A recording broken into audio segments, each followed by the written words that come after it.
Bapa yang di surga, di dalam nama Tuhan Yesus Kristus, kami bersyukur buat hari-hari yang luar biasa yang Tuhan berkati dalam setiap kehidupan kami. Biarlah kami terus bersyukur kepada Tuhan, karena Engkau baik, sungguh baik dalam setiap kehidupan kami. Terima kasih ya Bapa. Apapun yang terjadi dalam hidupku ini, tak pernah ku ragukan kasih-Mu Tuhan.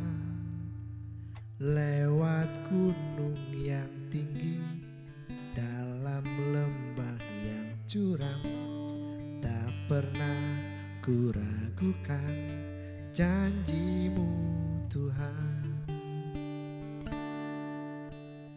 Apapun yang terjadi dalam hidupku ini, tak pernah ku ragukan kasih-Mu Tuhan. Lewat gunung yang tinggi, dalam lembah yang curam, tak pernah ku ragukan janji-Mu Tuhan. Kau berfirman dan sembuhkanku, Kau bersabda dan selamatkanku. Tiada yang mustahil bagimu, Yesus, ku percaya padamu.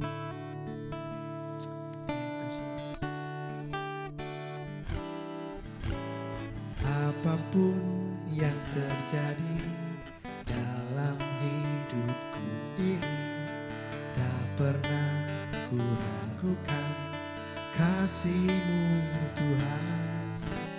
Lewat gunung yang tinggi, dalam lembah yang curam, tak pernah ku ragukan janji-Mu Tuhan. Kau berfirman dan sembuhkanku, Kau bersabda dan selamatkanku. Tiada yang mustahil bagimu, Yesus, ku percaya padamu. Kau berfirman dan sembuhkanku, Kau bersabda dan selamatkanku. Tiada yang mustahil bagimu, Yesus, ku percaya padamu. Oh, Kau berfirman, amin, dan sembuhkanku. Kau bersabda dan selamatkanku. Tiada yang mustahil bagimu, Yesus, ku percaya padamu.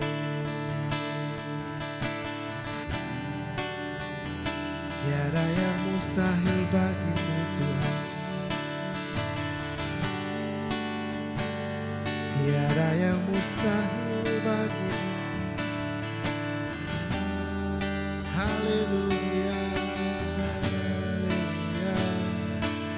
Engkau baik Tuhan.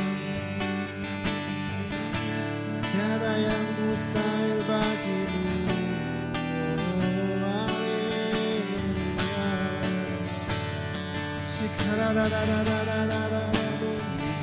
Kau Allah yang berkuasa, Engkau sanggup memulihkan, Engkau sanggup menyembuhkan. Tiada yang mustahil bagimu Bapa.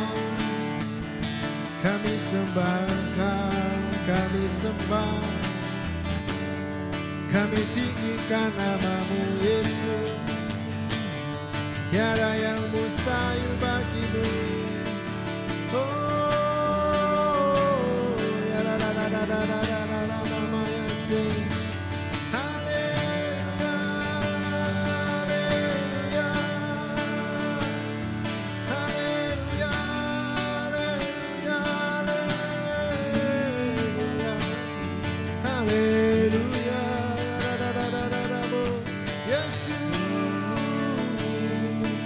Kau yang kami percaya Tuhan, Kau yang kami andalkan Bapa, hanya Kau satu-satunya.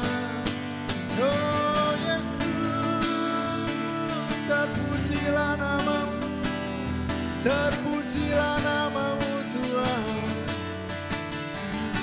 Biar segala yang bernafas meninggikan Engkau, biar segala yang bernafas menyembah-Mu. Ya Rama ya Rama ya Rama, segera Bapa Bapa Bapa Rama ya sing. Haleluya, haleluya, haleluya, haleluya, haleluya, haleluya. Bapa Bapa Bapa Bapa Rama ya sing. Haleluya, haleluya. Kami sembah Engkau Tuhan, kami agungkan. Haleluya, haleluya, haleluya. Segala puji hormat bagi-Mu, segala puji hormat bagi-Mu. Haleluya, haleluya, haleluya. Yesus, karaba-raba.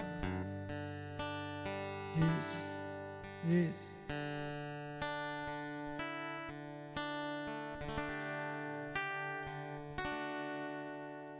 Apapun yang terjadi dalam hidupku ini, tak pernah ku ragukan kasih-Mu Tuhan. Lewat gunung yang tinggi, dalam lembah yang curam, tak pernah ku ragukan janji-Mu Tuhan. Katakan Kau berfirman, Kau berfirman dan sembuhkanku. Kau bersabda dan selamatkanku. Tiada yang mustahil bagi-Mu. Yesus, ku percaya. Katakan Kau berfirman, Kau berfirman dan sembuhkanku. Kau bersabda dan selamatkanku. Tiada yang mustahil bagi-Mu. Yesus, ku percaya. Mari dengan segenap hati katakan, hanya Engkau yang berfirman ya Bapa. Kau berfirman dan sembuhkanku, amin. Kau bersabda dan selamatkanku. Tiada yang mustahil bagi-Mu. Yesus, ku sekali lagi katakan, Kau berfirman, Kau berfirman, amin. Dan semua dengan iman katakan, Kau bersabda dan selamatkanku. Tiada yang mustahil bagi-Mu, amin. Yesus, ku percaya. Yesus, ku percaya. Yesus, ku percaya padamu. Yesus, ku percaya padamu.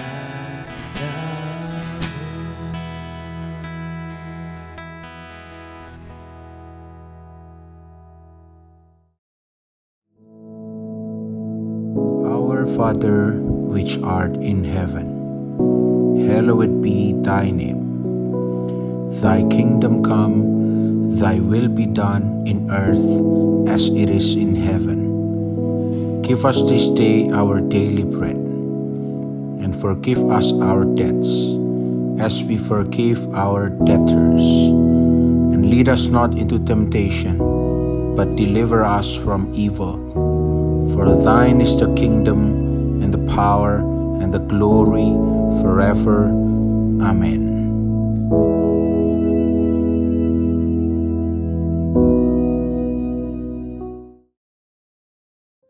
Salam, selamat pagi saudara yang terkasih di dalam Tuhan. Mari sebelum kita merenungkan firman Tuhan dan belajar apa menjadi kehendak Tuhan di dalam hidup kita pada pagi hari ini, mari kita berdoa terlebih dulu. Bapa di surga, kami mengucap syukur penyertaan-Mu yang sungguh sempurna atas kehidupan kami, sehingga pada pagi hari ini kami boleh menikmati hari-Mu yang indah dan akan menerima apa yang menjadi sabda-Mu dalam kehidupan kami. Berkati kami ya Tuhan, pimpin kami Roh-Mu yang kudus, sehingga kami boleh mengerti apa yang menjadi isi hati-Mu pada pagi hari ini. Di dalam nama Tuhan kami Yesus Kristus kami berdoa dan mengucap syukur, haleluya, amin. Saudaraku yang terkasih, mari kita merenungkan firman Tuhan yang pada pagi hari ini kita ambil dari Mazmur 46. Yang demikian bunyi firman Tuhan, saya bacakan untuk kita semua dengan judul Allah Kota Benteng Kita. Untuk pemimpin biduan dari Bani Korah dengan lagu Alamot nyanyian. Allah itu bagi kita tempat perlindungan dan kekuatan. Sebagai penolong dalam kesesakan sangat terbukti. Sebab itu, kita tidak akan takut sekalipun bumi berubah, sekalipun gunung-gunung goncang di dalam laut, sekalipun ribut dan berbuih airnya, sekalipun gunung-gunung goyang oleh geloranya. Kota Allah, kediaman yang maha tinggi, disukakan oleh aliran-aliran sebuah sungai. Allah ada di dalamnya, kota itu tidak akan goncang. Allah akan menolongnya menjelang pagi. Bangsa-bangsa ribut, kerajaan-kerajaan goncang, ia memperdengarkan suaranya, dan bumi pun hancur. Tuhan semesta alam menyertai kita, kota benteng kita ialah Allah Yakub. Pergilah, pandanglah pekerjaan Tuhan yang mengadakan pemusnahan di bumi, yang menghentikan peperangan sampai ke ujung bumi, yang mematahkan busur panah, menumpulkan tombak, membakar kereta-kereta perang dengan api. Diamlah dan ketahuilah bahwa akulah Allah, aku ditinggikan di antara bangsa-bangsa, ditinggikan di bumi. Tuhan semesta alam menyertai kita, kota benteng kita ialah Allah Yakub. Amin. Ayat yang menjadi nats pada bacaan kita pagi hari ini kita ambil dari ayat yang ke-10 di Alkitab elektronik yang berbunyi demikian. Diamlah dan ketahuilah bahwa akulah Allah, aku ditinggikan di antara bangsa-bangsa, ditinggikan di bumi. Saudaraku, kalau kita belajar dengan membaca beberapa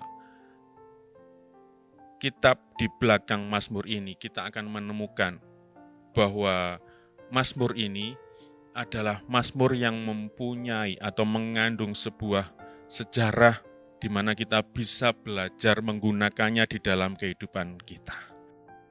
Mazmur ini kalau kita baca dari awal ayat 1 tadi, kita menemukan bahwa ini dikaitkan dengan Bani Korah, yaitu beberapa orang atau kelompok pemimpin biduan, pemimpin pujian di bait Allah, di mana di sana dihasilkan tulisan-tulisan atau puisi dan lagu yang menyatakan kebesaran Allah di dalam kehidupan bangsa Israel pada waktu itu. Ada beberapa pakar memang yang menyatakan bahwa Mazmur 46 ini juga ditulis oleh Raja Hizkia, di mana dia juga seorang pemazmur. Dan tujuannya mungkin pada waktu itu adalah untuk menyatakan atau merayakan kemenangan besar atas bangsa Asyur pada waktu itu. Nah, di sini kita bisa menemukan di situ bahwa tujuan utama untuk penulisan Mazmur ini adalah untuk menghibur dan menguatkan iman umat Allah pada waktu itu. Di tengah ancaman yang menghancurkan, ancaman yang mungkin membumi hanguskan seluruh bangsa itu. Dan di sini Mazmur itu menegaskan bahwa Allah adalah tempat perlindungan dan kekuatan bagi umatnya. Kalau kita belajar dari sejarahnya lagi bahwa ayat-ayat ini lahir dari suatu situasi krisis yang sangat nyata. Kalau kita belajar sejarah dalam Alkitab, dituliskan di 2 Raja-Raja 18 sampai 19. Di situ diceritakan dan ada bukti sejarahnya bahwa pada saat bangsa Israel terancam oleh Raja Asyur yang bernama Sanherib pada waktu itu, suatu ancaman besar yang menimpa bangsa Israel. Bangsa Israel akan ditaklukkan, bahkan pada waktu itu Yerusalem sudah dinyatakan terkepung. Nah, suatu ancaman besar ini yang membuat bangsa Israel pada waktu tentunya ada timbul rasa khawatir, patah hati, sedih, dan sebagainya. Di samping itu, kita nanti akan menemukan bahwa di samping ancaman penaklukan itu ada suatu intimidasi, ada suatu penghujatan yang dilakukan oleh Raja Sanherib ini. Jadi tidak hanya mengancam secara militer, tetapi juga menghujat Tuhan dengan meremehkan kuasanya. Nah, ini nanti kita akan belajar bagaimana bangsa Israel menghadapi hal tersebut. Akhir ceritanya, kita akan menemukan bahwa bangsa Israel akan menghadapi atau menemukan pertolongan yang sangat ajaib bagi bangsanya. Sehingga pada waktu ditemukan bahwa pada saat situasi yang kritis, Raja Hizkia dan Nabi Yesaya memohon pertolongan kepada Tuhan. Dan jawabannya langsung pada waktu itu diberikan bahwa Tuhan mengirimkan satu malaikat yang bisa melenyapkan 185 tentara Asyur di dalam waktu semalam saja. Lalu apa kaitannya cerita tadi atau sejarah tadi dengan Mazmur 46 tadi, saudaraku? Ada beberapa hal yang akan kita temukan di Mazmur 46 yang senada dengan apa yang kita belajar pada kitab sejarah tadi. Yaitu yang pertama, adanya penyelamatan di pagi hari. Nanti kalau kita kembali lagi kepada Mazmur 46 ayat yang kelima, di situ berbunyi, Allah akan menolongnya pada waktu fajar. Nah, ini ternyata mirip dengan apa yang dicatat di dalam Yesaya 37 ayat 36, di mana diceritakan, dibuktikan ada sejarah yang mencatat bahwa kehancuran tentara Asyur pada waktu itu diketahui pada pagi harinya. Mirip kejadiannya. Kemudian yang kedua, kaitannya dengan Mazmur 46 tadi apa? Ayat 9 berkata, yang menghentikan peperangan sampai ke ujung bumi. Ini secara tidak langsung menggambarkan bagaimana Allah dengan kemahakuasaannya menghentikan secara drastis kampanye militer miliknya Asyur dan menghentikan peperangan sehingga tekanan, rasa kekhawatiran yang timbul pada bangsa Israel pada waktu itu langsung bisa dihilangkan. Nah, pada saat kita fokus kepada kata kota Allah, maka di sini merujuk kepada tempat kudus yang sangat kuat di dalam Mazmur ini. Artinya apa? Pada saat Allah bertahta di dalam kehidupan seluruh bangsa Israel di kota Yerusalem pada waktu itu, maka menempatkan Allah sebagai penguasa adalah sesuatu yang harus kita pelajari pada pagi hari ini. Nah, dengan latar belakang kepada ayat yang ke-10 tadi yang dinyatakan, diamlah dan ketahuilah bahwa akulah Allahmu. Ini ternyata bukan hanya sekedar ajaan untuk bersikap tenang, bukan hanya sekedar perintah untuk diam secara umum, tetapi di sini juga menyatakan yang pertama, Allah mendeklarasikan, membuat sebuah peringatan kepada musuh kita, musuh bangsa Israel pada waktu itu. Ada suatu perintah tegas yang dari Tuhan kepada bangsa-bangsa yang bermusuhan dan saling menyombongkan diri pada waktu itu untuk menghentikan perlawanan yang sia-sia. Yang kedua, Ada seruan kepada umat Allah pada waktu itu. Ini adalah panggilan untuk berhenti dari rasa gelisah, rasa takut, rasa terjajah dan sebagainya, untuk sepenuhnya berbalik percaya kepada kedaulatan dan kuasa Tuhan karena sudah terbukti pada waktu itu. Intinya di ayat ini adalah ada suatu deklarasi kedaulatan Allah yang lahir, yang dinyatakan sebagai suatu pembebasan yang nyata. Jadi hanya ada satu tempat perlindungan yang kokoh di kota itu, yaitu Allah sendiri. Nah, kita akan belajar seterusnya bagaimana ayat ini bekerja di dalam kehidupan kita. Yang pertama, kita harus memahami ada beberapa kata khusus yang di situ dimunculkan supaya kita bisa memahami lebih dalam lagi pekerjaan Tuhan di dalam kehidupan kita. Kita di sana akan menemukan kata diam, atau kalau di dalam bahasa aslinya di situ dituliskan rafa, yang berarti melepaskan, mengendurkan, atau berhenti memegang. Filosofinya adalah pada waktu itu dalam kondisi tegang dalam peperangan, bangsa Israel tentunya siap menyambut kedatangan bangsa Asyur ini dengan senjata, dengan segala kekuatannya. Tetapi Tuhan di situ menyatakan, diamlah, yang artinya adalah melepaskan, kendurkanlah. Di sini bukan sebagai ajaan yang pasif, tetapi adalah suatu perintah untuk menghentikan segala usaha dan pergumulan bangsa Israel pada waktu itu. Sehingga dia harus mengendorkan pegangannya terhadap senjatanya, meletakkan senjatanya, dan berhenti berperang. Saudaraku, ini adalah sebuah perintah bagi bangsa Israel pada waktu itu. Perintah untuk berhenti menyatakan kekuatannya dengan kekuatan sendiri, melawan bangsa Asyur dengan kekuatan senjatanya sendiri. Tetapi di sini ada perintah untuk meletakkan senjata dan berhenti berperang. Ini adalah perintah ilahi untuk berhenti dan menyerah kepada kedaulatan Tuhan.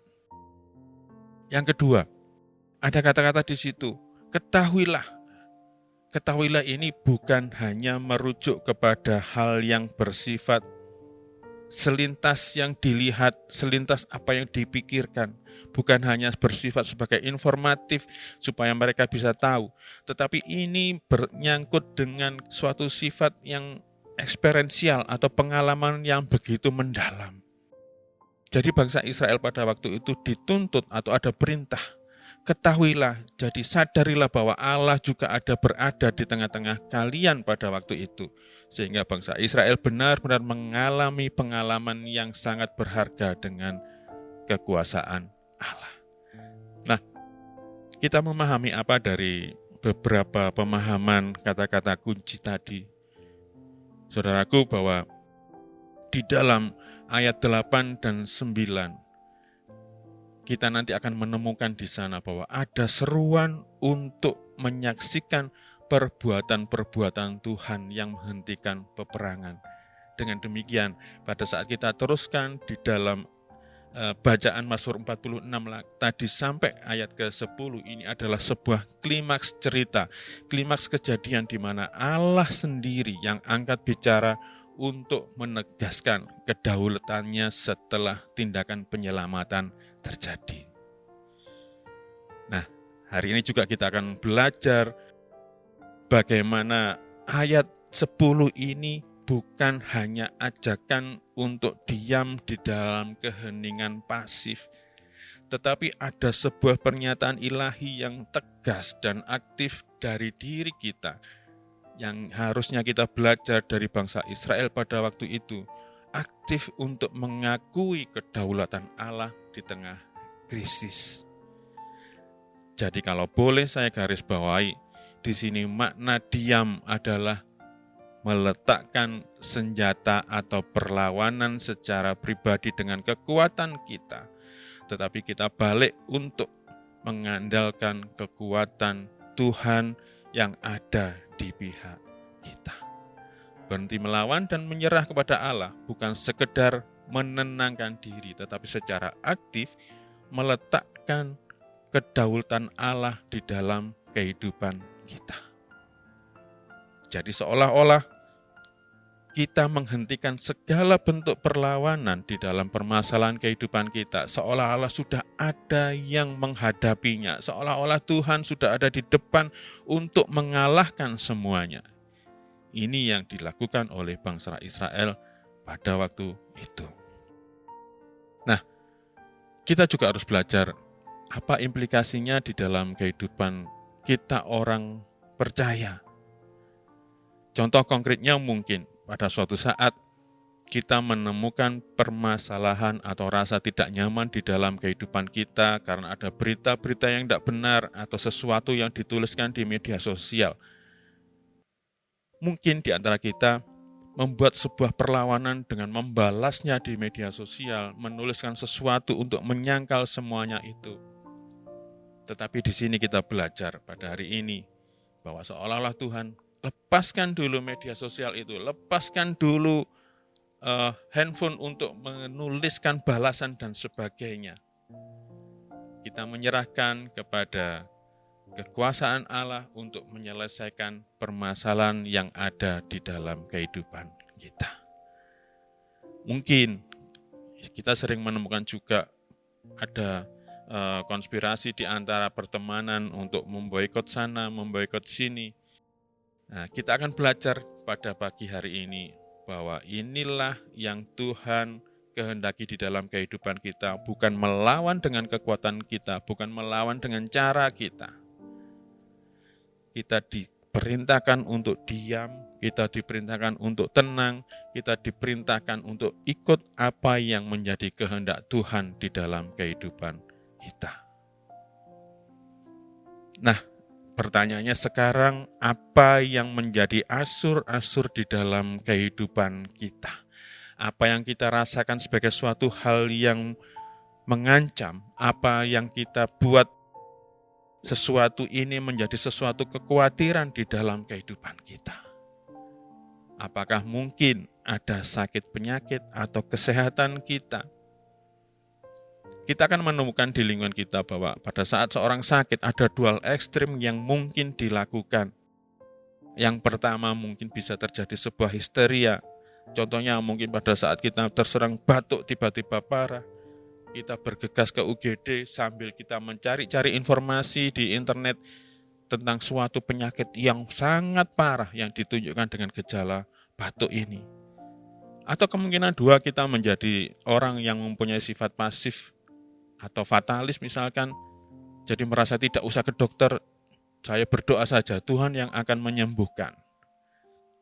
Nah, di sini kita belajar, Ibu Bapak, saudaraku yang terkasih, bahwa diam yang diperintahkan Tuhan, ini juga mengandung sebuah kepercayaan yang ditanamkan, tetapi bukan suatu yang pasif, harus ada tindakan yang aktif, bukan sesuatu yang menimbulkan kepanikan atau sesuatu yang harus dibiarkan demikian rupa. Dalam posisi sakit, kita harus tetap ke dokter, menjalani terapi, olahraga teratur, menjaga pola makan, istirahat cukup, dan sebagainya. Bukankah ini adalah sebuah bentuk dari penata layanan atas tubuh kita yang merupakan juga bait Roh Kudus? Sikap hati juga kita perlu belajar pada bangsa Israel pada waktu itu, untuk diam, tidak khawatir, tidak menyalahkan semua orang, tidak usah terlalu banyak memikirkan hasil laborat yang kadang-kadang membuat kita menangis, membuat kita histeris dan sebagainya. Kita tidak perlu khawatir seperti itu. Karena apa? Karena sudah Tuhan menjaminnya. Kita cukup diam dan ketahuilah bahwa Tuhan ada bersama kita. Di dalam hal yang mungkin kita perlu belajar juga, pada saat ada budaya kerja yang sangat kuat atau budaya gila kerja yang kadang-kadang juga menimbulkan orang stres, burnout, dan sebagainya. Sehingga di dalam persaingan, di dalam upaya untuk bertahan, menghalalkan segala cara. Bukan ini yang dimauhi Tuhan di dalam kehidupan kita. Pada saat kita menghadapi asur-asur yang mengancam kehidupan kita, maka kita ada perintah untuk diam. Kita ada perintah untuk mengetahui dan memahami, bahkan meyakinkan diri kita bahwa Allah ada di pihak kita. Ini bukan sesuatu hal yang mudah. Pada saat kita mendapatkan serangan, kita mendapatkan hal yang tidak nyaman, pasti akan timbul rasa khawatir, rasa sedih, dan sebagainya. Tapi inilah yang membuat kita harus belajar terus pada pagi hari ini dan untuk seterusnya. Untuk diam dan memahami bahwa Allah ada di pihak kita, bukan hal yang mudah. Tapi kita akan belajar bagaimana kita menyangkal diri kita, mengesampingkan kekuatan kita, menempatkan otoritas Allah di dalam kehidupan kita. Dan kita akan belajar terus bahwa semua tantangan, asur-asur yang ada mengepung kita, sudah Allah bereskan pagi hari ini dan untuk seterusnya. Kita akan belajar terus untuk menyangkal diri dan diam di dalam hadirat Tuhan, karena kita yakin, kita tahu bahwa Allah yang Maha Kuasa ada di pihak kita. Tuhan memberkati, mari kita berdoa. Bapa di surga, kami mengucap syukur atas sedikit apa yang kami pahami dari pembacaan firman Tuhan dan renungan pada pagi hari ini. Tapi kami percaya Roh Kudus akan pimpin kami mengerti lebih jauh lagi apa yang menjadi kehendak Tuhan di dalam kehidupan kami. Kami mohon berkat-Mu ya Tuhan, kasih karunia dan penebusan dan pendampingan dan penghiburan dari Roh Kudus hadir berlimpah-limpah dalam kehidupan kami untuk saat ini sampai Tuhan datang yang kedua kali. Di dalam nama Tuhan kami Yesus Kristus kami berdoa dan mengucap syukur. Haleluya. Amin.